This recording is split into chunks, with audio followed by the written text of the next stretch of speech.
Hello, everyone. It's good to be here with all of you today. I want to start with a confession about our profession. For most of our careers, the worst thing a broken data pipeline could do was embarrass us. A wrong number shows up on a dashboard, someone notices it in a Monday meeting, we trace it, we fix it, we move on. The data was wrong, but a human was always standing between the data and any real decision. That era is ending, and almost nobody has redesigned their data layer for what comes next. A quick word on who I am, and then we get into it. I'm Vishwak Thatikonda, a senior architect with SDH Systems. For about 11 years, I have built large scale systems across retail, fintech, and mobility. The numbers on this slide are the shorthand. Platforms spanning tens of thousands of locations, infrastructure handling millions of transactions.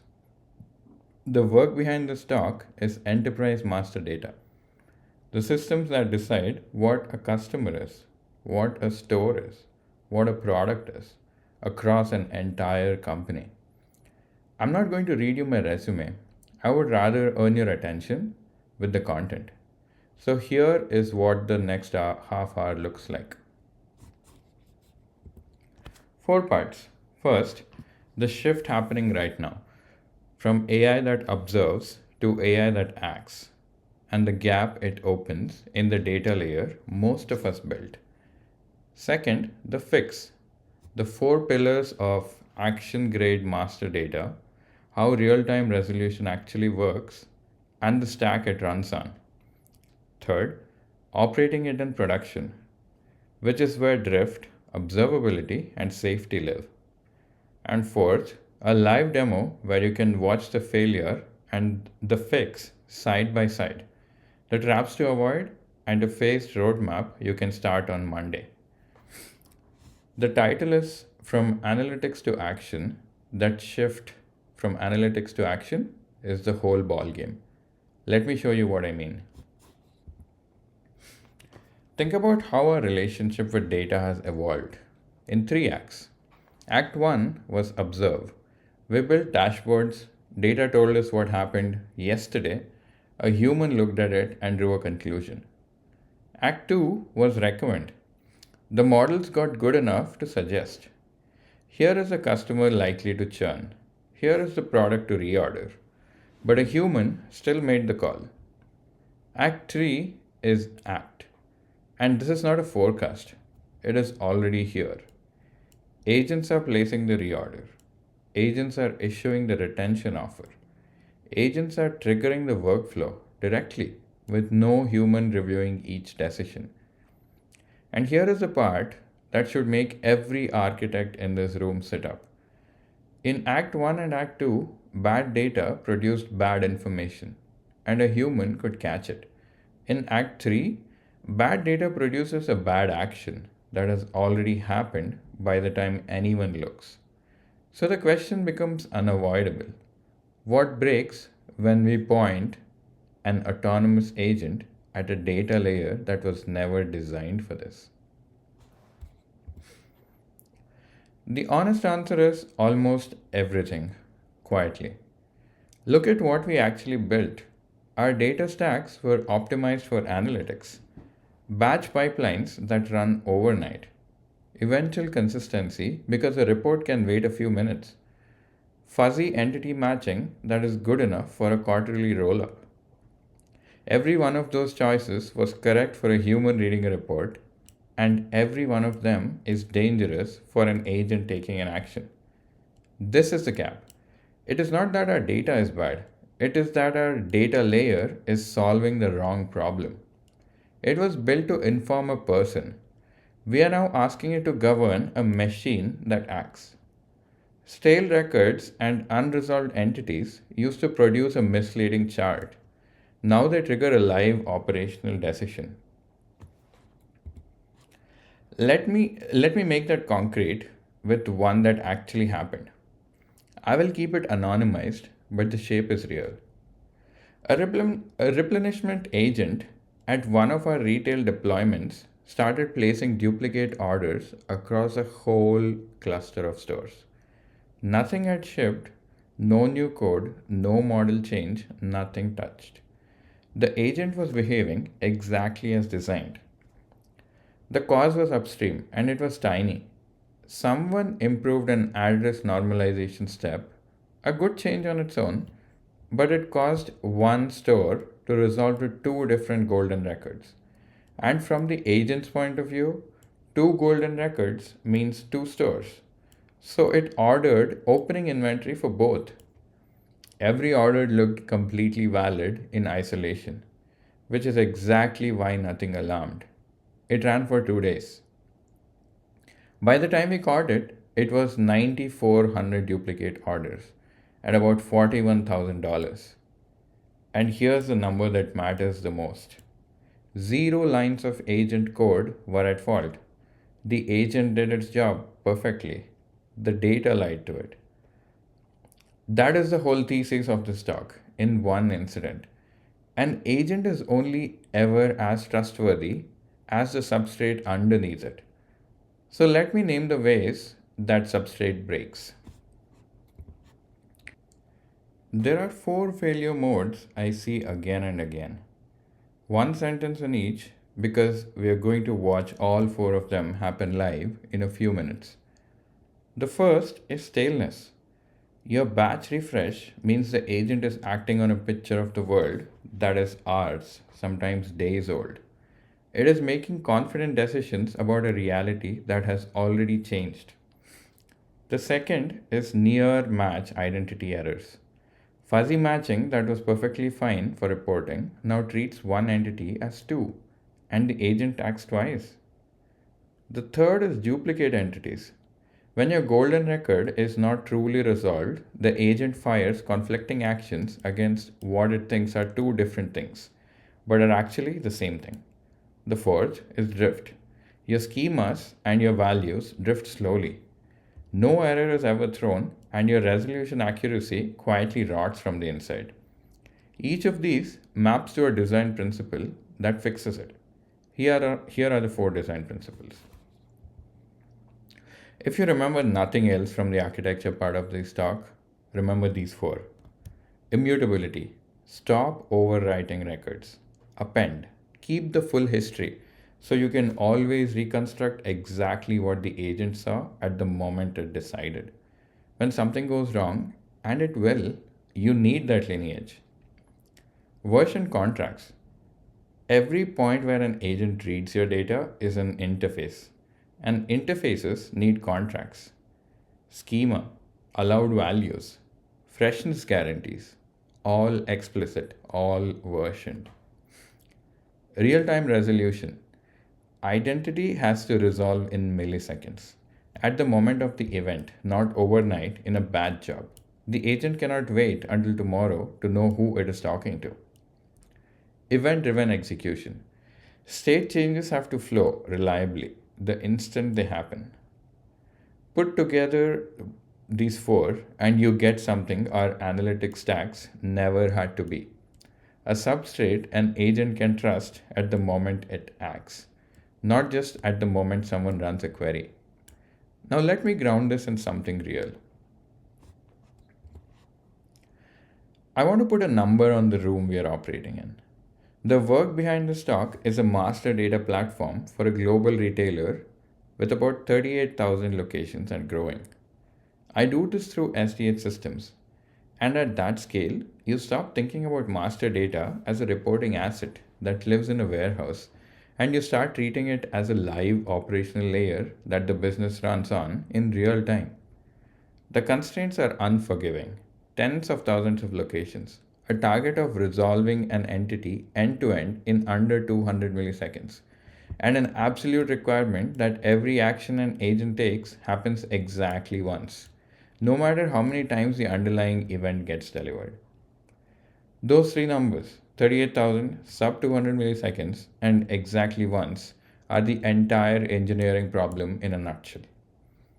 Let me show you how the resolution actually works under that kind of pressure. This is the heart of it. The pipeline is ingest, normalize, match, score, publish. and the whole round trip has to fit inside that latency budget. A few things make it trustworthy, not just fast. We use deterministic keys. The same real world entity always computes to the same key, which means restarts, replays, and reingestion never accidentally create a second copy of it. We score probabilistically, but we surface the confidence. The agent does not get an answer, it gets how sure we are. High confidence, it acts. Borderline, it holds. That honesty is the difference between an agent that is safe and an agent that is merely confident. And the survive rules. The logic that decides which value wins when sources disagree live in version controlled code, sitting right next to the data contracts, not buried in some pipeline config that nobody can find. The result is simple to state. The agent gets one trusted entity fast, with the confidence it can actually reason about. I said the resolution has to happen in milliseconds. Let me open the hood on how, because the how is where the real engineering lives. The naive way to resolve identity is to compare each incoming record against every record that you already have. That is fine for 1,000 records. At our scale, it is billions of comparisons per event, and you will never see 200 milliseconds again.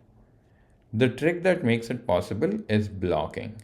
Before any expensive comparison, you generate a small candidate set, the handful of records this one could plausibly match, using cheap blocking keys. You turn a billion comparisons into about five. Blocking is the unglamorous thing that makes real time resolution physically possible. And it is a part most teams skip. Once you have the candidates, the matching combines signals, name similarity, address geometry, geographic distance, contact fields, each weighted, and the whole thing is explainable. So you can defend why two records merged. And the output is not a yes or a no, it is a confidence band. Above a high floor, auto merge. Below a low floor, treat as separate. In between, do not guess, route to a human. The agent is always told which band it is standing in. That is resolution under the hood. Now the services it runs on. Quickly, the building blocks, because this room knows these services and I do not need to sell them. Lambda for the resolution itself, stateless, event triggered, scales with the fire hose, and critically, it reruns safely when an event is retried. DynamoDB as the golden record store, single digit millisecond reads, and its change streams are the backbone of our change data capture. EventBridge as the nervous system, a schema registered bus that routes the right entity change to the right agents. None of these are exotic. The architecture is on point, not the logos. Now I want to talk about the part everyone underestimates until it burns them.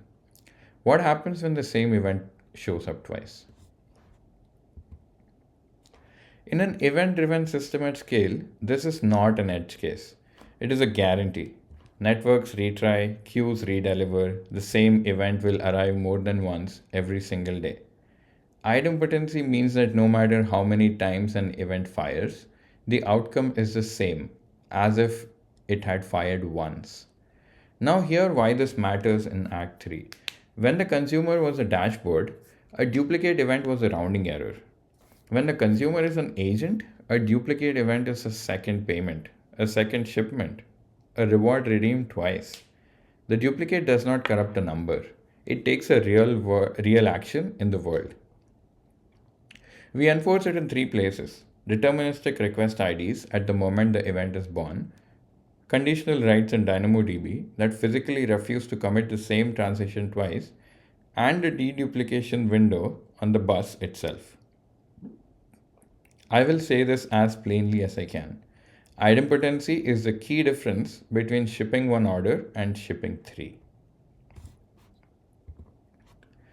Once you have a trusted entity change, it needs to reach everyone who cares about it, without you wiring point-to-point spaghetti between every service. So we publish it once to the bus.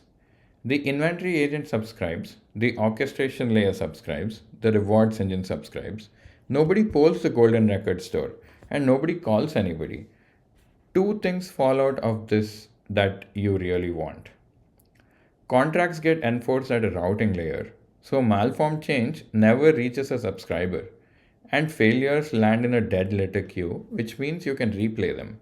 And you can reconstruct exactly the sequence of events the agent saw when it made a decision. That replay capability is worth its weight in gold the first time you have to debug an agent's behavior in production. But even with all of this in place, there is one thing that degrades so slowly you will not notice until it has already cost you: drift. Drift is a silent killer of agentic systems because nothing breaks, no alarm goes off. The pipeline is green, and yet your match quality is decaying a tenth of a percent at a time. Until one day the agent is acting on entities that are subtly, consistently wrong. You fight it by making it visible. Three ways. You define drift thresholds, match confidence, field completeness, record age, and you alert the moment they move. You profile continuously. You watch the entity streams for schema shifts and distribution shifts in near real time instead of finding out at the next audit. You close the loop with the agents themselves. When an agent's confidence drops, that is a signal. Feed it back into the hub as a correction. The principle underneath all three is the oldest one in operations. You cannot fix what you cannot see. So make drift something you can see. And making it visible means instrumentation. So here is a dashboard you actually watch when this is running in production. Four things. Resolution latency, P50 and P99 against your 200 millisecond budget. Watch the P99, not the average. The average will lie to you. The P99 is the one that wakes you up at night. Match quality, precision and recall measured continuously against the labeled sample. The moment precision dips, your agent is about to start acting on bad merges. And you want to know before it does, not after. Contract health, the rejection rate and the dead letter depth per minute. A sudden spike there is almost always an upstream producer that just broke its schema. You catch it at the bus before a single agent sees the bad data. And drift and recovery. The confidence distribution, the record age, the idempotency rejections per hour, and the replay rate, which is the metric that proves you can actually recover when something does go wrong. All of this rests on one thing being stable underneath it: the contract. This brings together everything we've talked about: the data contract. Every agent binds to a version contract. It specifies the schema, the allowed values, and the freshness guarantee it can rely on. If you want to make a breaking change, you publish a new version. You do not silently mutate the one that is live. And any record that violates this contract is rejected before it ever reaches an agent. The mental model I want to leave with you is this: treat your data contract exactly like you treat an API contract. You would never let a service silently change its API shape on consumers in production. Stop letting your data do it. Version it, enforce it at the bus, and put a name on it, an owner and a steward. So there is a human accountable for that contract, not just a table everyone uses and no one owns. Now, contracts and the four guards stop the failure we can name in advance. But a serious system also plans for the failure it did not predict. So before the demo, one more layer. What happens when the agent is wrong anyway? Everything so far has been about preventing bad actions at the level of a single event. But you design a safe system assuming that one day something gets through anyway. So you add a second kind of defense, one that limits the blast radius of any single mistake. Four controls. Circuit breakers. These do not look at any one event. They watch the aggregate. If the rate of anomalies or low confidence decisions suddenly spikes, the breaker trips and pauses the agent. Even though every individual looked fine, that is the one that saves you from a bad batch. Human in the loop. Above a certain impact or a certain uncertainty, the action does not execute. It escalates to a person. You decide where that line sits, but you draw it deliberately. A kill switch. One control that halts an agent or a whole workflow instantly and preserves its state, so you can replay cleanly once you have found the cause. And blast radius limits. Rate caps, spend caps, segment fences. Hard ceilings on how much any single decision is allowed to touch. So a bug stays an incident instead of becoming a catastrophe. Now let me show you all of it. The failures, the guards, and the last line of defense live. What you're going to be looking at is one event stream feeding two systems. On the left is going to be a legacy master data setup, last right wins, fuzzy matching. On the right, the action grid design we just walked through. Let me get set up while I leave you on this slide.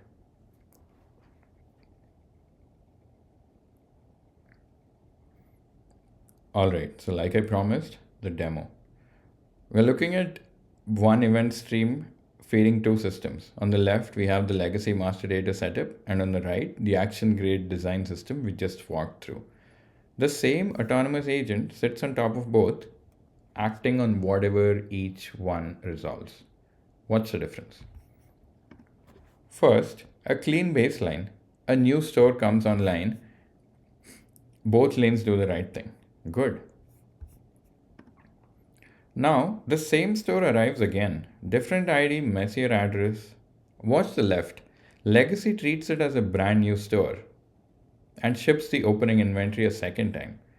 $18,000 gone. On the right, it resolves to the same deterministic key and merges. No second shipment. A loyalty reward, retried by the bus, same event, twice. Legacy credits the member twice.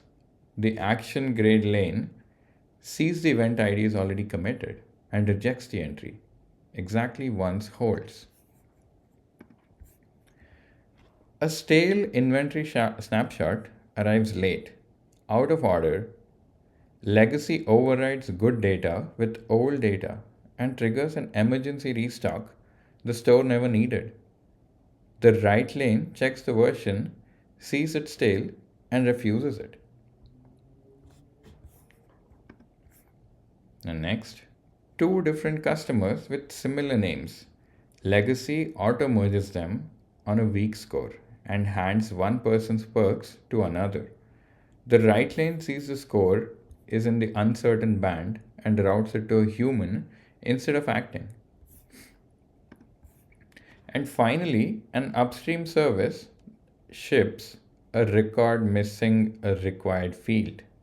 Legacy ingests it and routes a shipment to a store that is actually closed. The right lane rejects it and the contract and sends it to the dead letter queue. No harm. Now, the last one.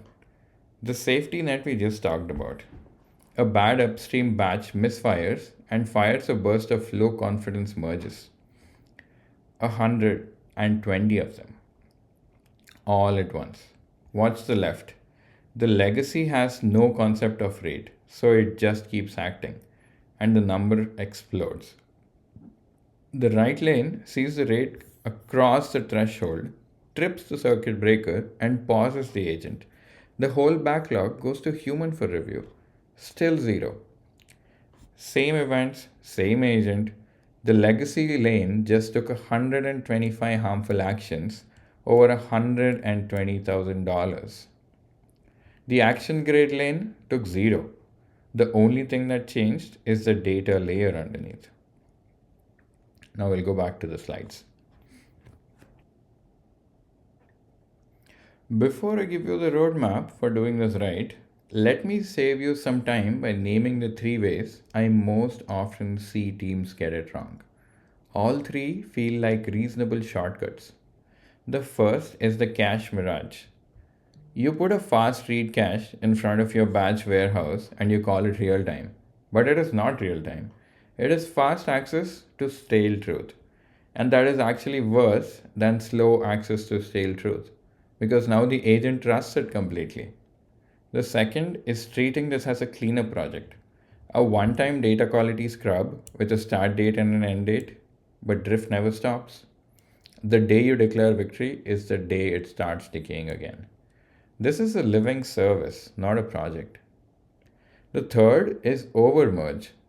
Teams get seduced by the idea of one perfect golden record and they merge too aggressively. Remember the demo. For an agent that acts, a false merge is more dangerous than an honest duplicate. When in doubt, do not merge. Avoid those three and you're most of the way there. So here's the way to do it right in phases. So, how do you actually get from where you are to where the right lane is? You do not boil the ocean, you go in four phases. Phase 1, assess. Audit your current master data for latency, for drift, for identity gaps, and find the touch points where an agent is already acting because that is where your risk is concentrated. Start there. Phase 2, harden. Bring in immutable records, deterministic keys, and idempotency, but only on your most critical entity domains first. Phase 3, stream. Replace the batch pipelines with event driven change data capture and put your contracts on the bus. Phase 4, operate. Stand up the drift monitoring, the agent feedback loops, the contract versioning. This is where master data stops being a project and becomes a living service. The thing that I want you to hear in this is permission to start small. You do not need to rebuild everything, you need to start with the entities your agents already touch. Let me leave you with three things. If you forget the diagrams, keep these. 1. Assume your agents will act, not advise. Design your data layer for the moment of execution, not the moment of a query. 2. Immutability and idempotency are not optical anymore. In a world of guaranteed retries and redelivery, they are the difference between a system that is correct and one that is merely usually correct. 3. Your data contracts are your agent's API. Version them, enforce them, own them. And here is a sentence I would write on the wall. The data layer is no longer behind the AI. It is a thing that decides whether the AI is safe to act at all. That is the heart of it. Thank you, all of you, and thank you to the organizers for having me. If any of this was useful, or if you want to argue with me about it, I would genuinely love that. You can find me on my website or LinkedIn or on Twitter, now called X. Before we open it up, the organizers asked every speaker to answer two questions directly, and they are on the final slide, and I want to close by answering them head on. First, what architectural principles and governance actually turn traditional master data into an execution grade platform for autonomous agents? The principles are the four pillars we walked through: immutability, version contracts, real time resolution, and event driven execution. The governance is what makes them hold. Every agent binds to a version data contract, registered in a schema registry, with a named owner and a steward, and enforced at the bus. So a violation never reaches an agent. And because no system is perfect, you wrap the whole thing in defense in depth. Circuit breakers, human in the loop thresholds, a kill switch, and blast radius limits for the day something slips through anyway. Second, how do you minimize data drift, duplicate entities, and operational inconsistency while still deciding in real time at enterprise scale. Four moves, all from tonight: deterministic keys and confidence banded resolution, stop duplicates and false merges at the source. Idempotency makes redelivery safe, so the same event never becomes a second action. Continuous drift monitoring with the thresholds and agent feedback loops catches slow decay before it reaches an agent. And you watch it in production with P99 latency, match precision and recall, and contract health. So real time and trustworthy stop being a trade off. That's the talk. Thank you, and I'm happy to talk to you guys offline.